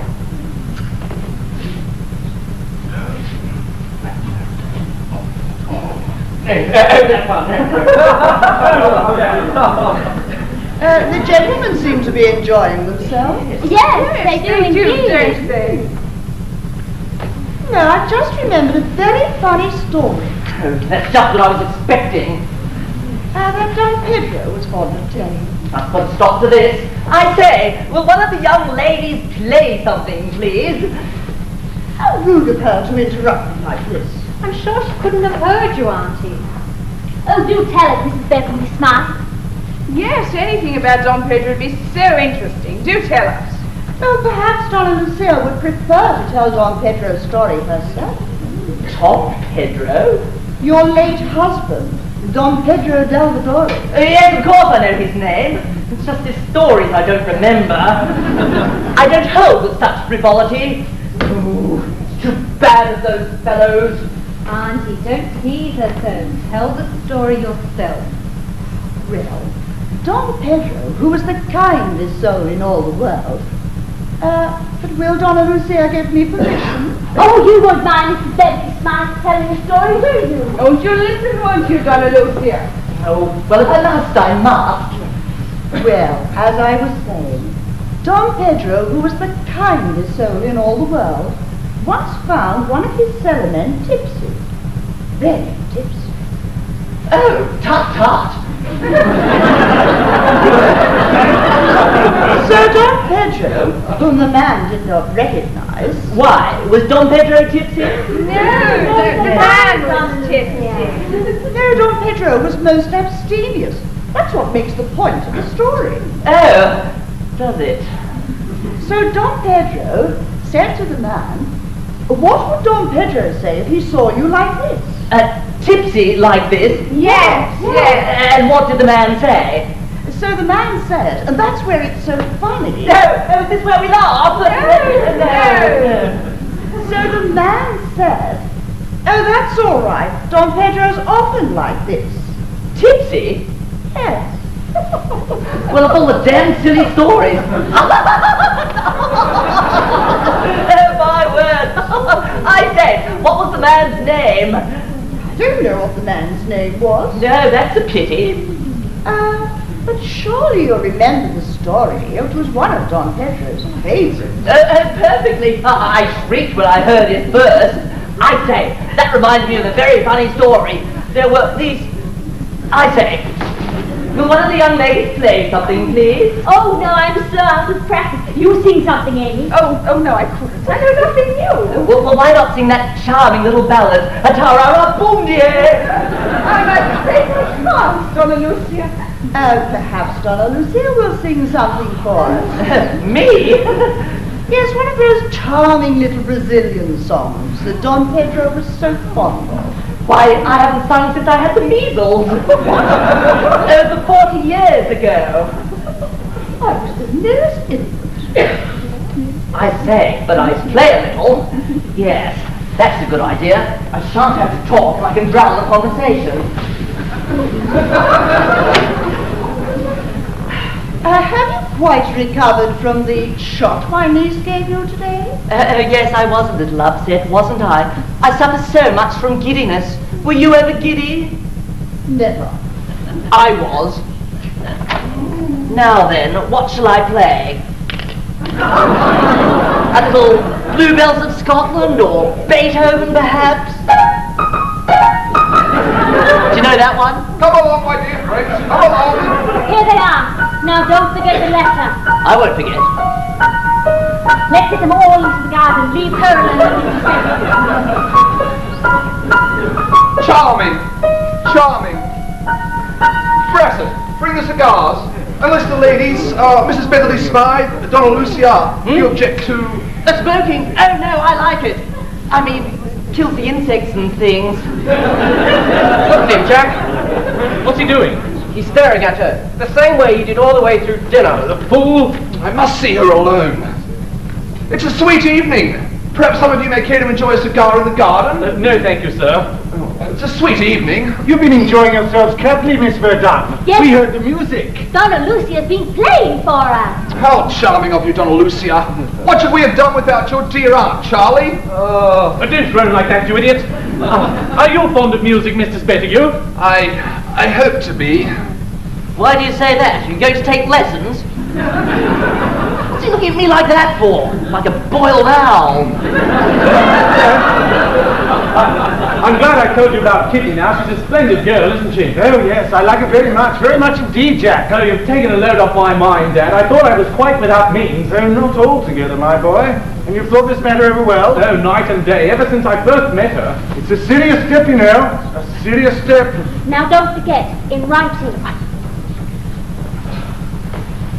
Amy, let's get them all out into the garden. You take Charlie. I'm glad I told the dad now. But why won't you listen to reason? Of course I'll listen to reason, but where is the letter? I remember, I've not written it yet. Not yet? We must find an opportunity to talk it over alone. Oh, that'll be nice. So depressing. We ought to be very happy today. Why, sometimes, Amy, great joys bring a certain reaction. I shall be better tomorrow. Oh, come into the garden. Look, I've told the dad blank out and he's delighted. But Kitty, you won't regret turning your back on society and the road. And the startling hollowness of my own Monday and everybody else's rest of the week, and have something real to think about. Oh, Jack, the vista is too heavenly. Come into the garden. It's a sweet evening. Jack, perhaps you'd like a cigar? No, thank you, sir. Oh, it's a sweet evening. Shall we join them? Certainly. It'll be a charity to leave those two people alone. Indeed, why? Oh, just a little matchmaking mischief, that's all. On Spedigine's account. No, on Donna Lucia's.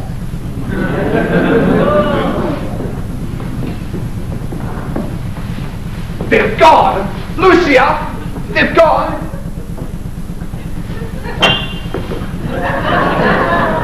Ah, there you are!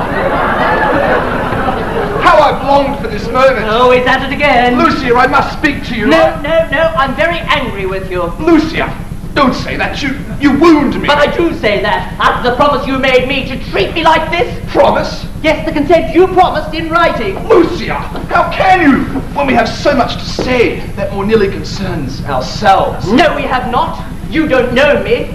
Lucia! I'm no ordinary woman. Lucia, will you listen to me? I'll listen to you with pleasure, but where is the letter you promised me? Will you hear me, Lucia? I'll hear you with pleasure, but why don't you give me the letter? Lucia, do I deserve this? You deserve 6 months, you old idiot. Lucia, you are a puzzle, an enigma. How dare you? Until you give me the letter, all is over between us. That decides me. I go to my room, a brief note. With full consent and signed, don't forget. Then say you will be mine. Say whatever you like, only don't be too long in the study. Darling!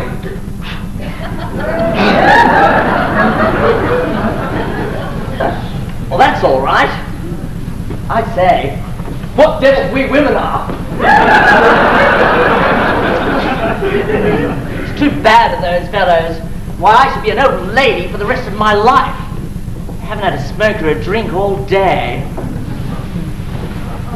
Hello. Here's a find. There. Wonder how long he'll be. Oh, hanged if I don't chance it.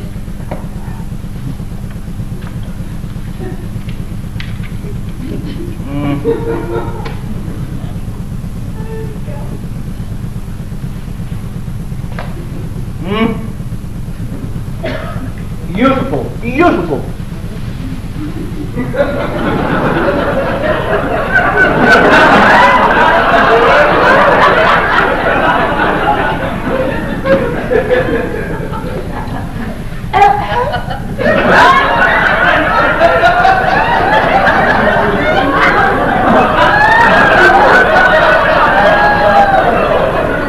Auntie, did you find a killie in the garden? Yes, my dear, I thought I'd get you that sometime. I'll go upstairs and get you something. I know where your things are. Are you alone? Oh yes, I'm all alone, and so terribly sad. Oh dear, what a dreadful smell of smoke. Oh yes, I noticed it too. I'll go and find out who it is. Oh no, don't go. I wanted to speak to you Yes? about your late husband, Don Pedro. Oh, that'd be nice. You know, when I met Don Pedro, he told me he had no wife. Oh, the wicked storyteller. Ah, but he was a cruel husband. The Don Pedro I knew was noble, kind, and gentle. That was his father, the old gentleman with the white moustache. I never knew such a branches. Do you know, Donna Lucia, I'm surprised you haven't taken up the habit of smoking. So many Brazilian ladies do, you know. Well, to tell you the truth, that's just what I was doing when you came in. Oh, well, don't let me interrupt you. I wouldn't have been surprised had it been a pipe. I say, can I offer you one? No, thank you. You see, not being a Brazilian lady, it might be thought rather strange. I say, will you have a drink of any kind? No, thank you. Tell me, Donna Lucia, do you have any children? Only a few, none to speak of. Here's your wrap, Auntie. Oh, thank you, my dear. I'm going into the garden. I think Sir Francis has something to say to me. And as it's rather chilly, I think you'd better stay in. Auntie said we're not to hint about our knowing she's not Auntie. I'm sure she's only doing it to oblige them. Oh, don't go, please. I was going into the garden. It's turned quite chilly. Auntie sent me in because of that. Can I get you a wrap of any kind? No. Auntie thinks I'm better here. Thank you. I've been ill lately. Oh, but I didn't know. I'm all right now, of course, if I take care. Oh, you must take great care. Auntie, I fancy, is more particular than usual. For you see, years ago, she and Sir Francis were sweethearts. Were they? But he went away before he had told her he was ever and ever so fond of her. Auntie says he was shy, and he went away without knowing she was ever and ever so fond of him. But the noblest man I ever knew was shy, and oh, so kind. He got to know how Papa had become so ill, and so poor, and lost a great deal of money to him at cards. Auntie thinks on purpose. I often wondered why they played cards, and with Papa so ill too. But when I asked the doctor if it wasn't doing any harm, he said, not the game that was being played. But I've got all the money, and if ever we meet, I need to give it back. Oh no, you must never think of doing that, my dear.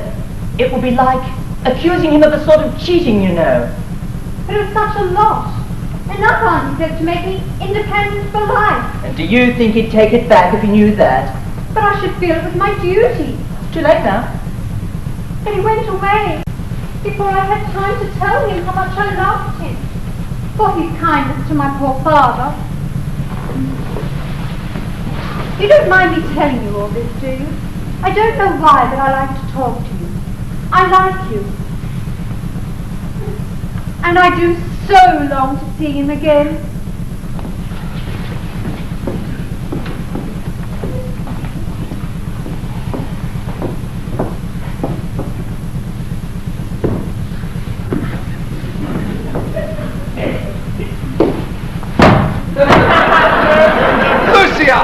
Have you got the letter? Yes, here is the letter, but first make my happiness complete.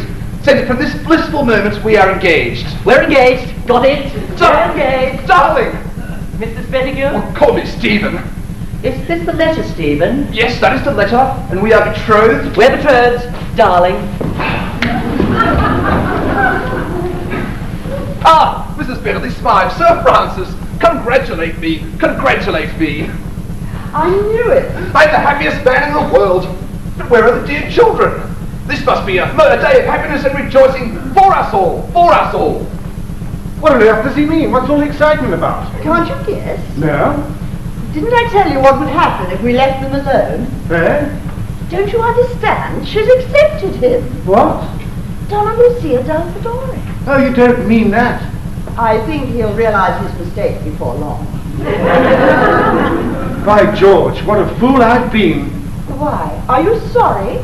No, that rascal of a son of mine made some stupid suggestion that I should. That you should offer your hand and heart to Donna Lucia Dalvadores from Brazil, where the nuts come from. When I think of what a fool I was, might have been, should have been. Why, do you envy him? Envy him?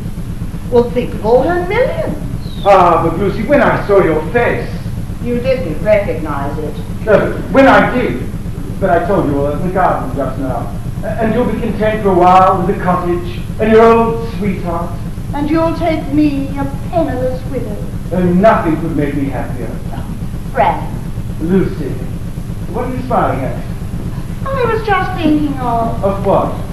Donna Lucia Dalvanore?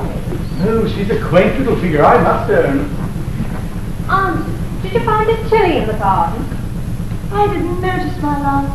Auntie, how pretty you look tonight. Has Sir Francis? Come along, my dear children, come along. Amy, you sit there, Kitty there. Now, I have something to tell you, something I'm sure you'll all be very pleased to hear. Oh, really? But where is Donna Lucia?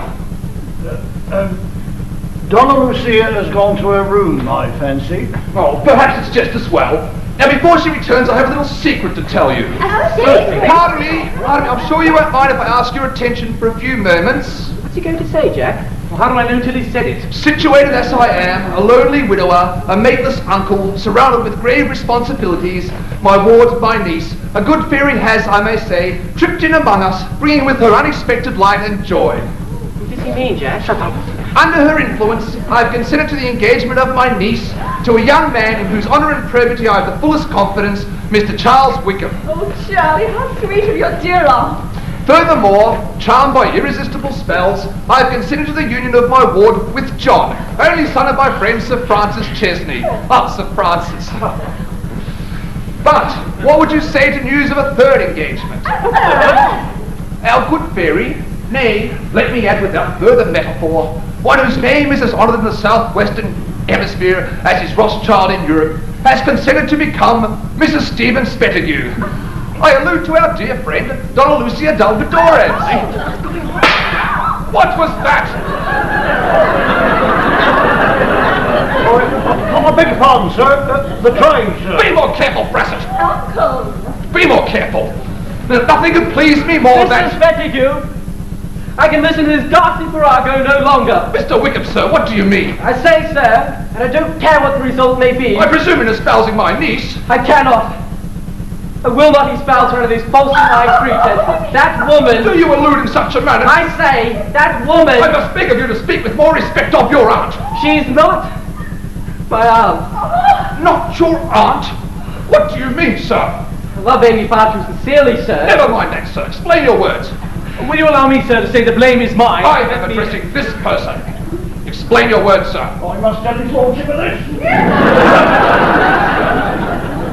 The last moment this morning, my aunt, on whose account we had invited Miss Verdun and Miss Spettigue, telegraphed to say she'd be unable to come. Well, the ladies had already arrived, sir, and we... And I, sir, prevailed upon another person to personate her! I've been treacherously, infamously deceived. Well, I can assure you, sir, that was never our intention. Don't lie to me, sir. But you forget, sir, you were not expected. A front like that, with a wig. Well, you can't blame him for that. May I come in? Turn that woman out of my house. I say, may I Turn come that in? woman out. Who are you, sir? I'm Charlie's aunt from Brazil. Where the nuts come from.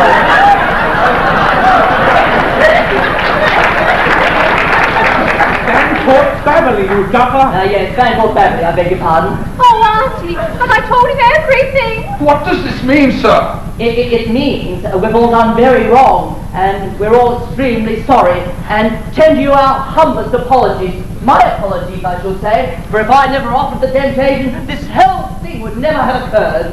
Mrs. Spettigue will allow us to add our apologies. And say that we have no words to express our contrition. It's infamous! Infamous! But where is the document obtained from me under these fraudulent pretenses? The letter? I have the letter. Give it to me, that's what I've done. Sir, I demand it. Allow me. I shall dispute it under her father's will. I shall dispute it. Now, this letter is addressed and has been delivered to Donna Lucia Dalvidores. But she, he, is not Donna Lucia Dalvidores. No, but I am. My aunt! You will pardon me if I retire. As for you, sir, I shall consult the authorities, your college, in the morning. I say, Charlie, can he have me up to breach of promise? Charlie! Oh, Mr. Wickham, how dare you? I'll never forgive you. I'll never forgive any of you for treating us like that. Amy, Be patient with us, my dear. Your uncle shall have the most profound reparation my influence can make. For my own part, I only shared in the deception once I found another lady established in my place. No wonder she knew so much about her late husband. Well, I'm as sorry as anyone, but I trust Jack with my life. Well, I'm afraid he'll have to wait till I'm his mother. Mother? Yes. Donna Lucia, in deceiving me as much as anyone, has done me the honour to recollect an old affection and has promised to assume that authority. So, look out, Jack. And Lord Fancourt Babel, you have gained one confidence that nothing can excuse. I know, and I reproach myself beyond expression, but I would not part with the memory of that confidence to save my life. And, if Miss Delahaye will allow me to say so, I'm willing to atone for it with a lifelong devotion. Auntie.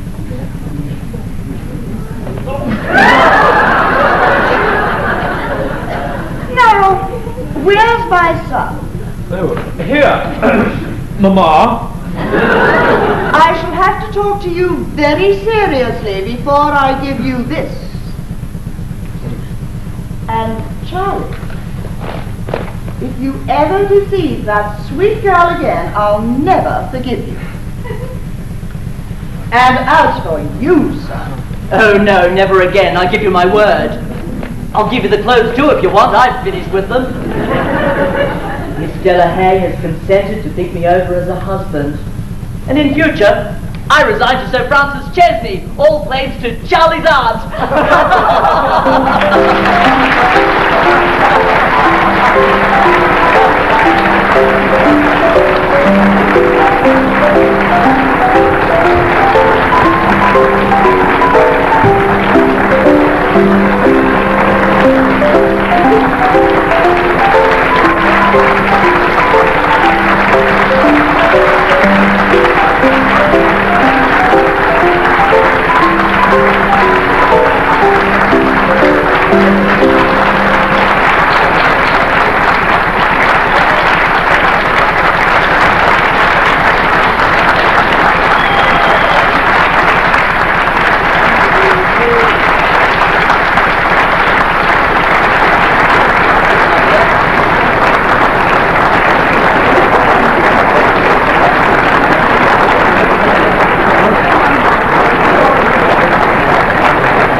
Comedy Charley's Aunt is set to feature in Mildura.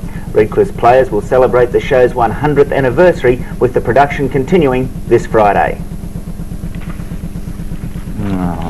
University in 1892 will go on show to Mildura theatregoers for the first time. A new setting concept adds to the impact of the play, the traditional box set making way for an innovative design. A box set which is 3 walls and the audience forming the 4th, but of course with an amateur group in 3 different settings we couldn't do it. So we've done it rather symbolically with just 4 flats at the back representing each different scene, and then we've furnished it with furniture according to the scene. The plot revolves around 3 male undergraduates in love with 3 young ladies. In order to press their suit, a luncheon is arranged, chaperoned by Charley's aunt.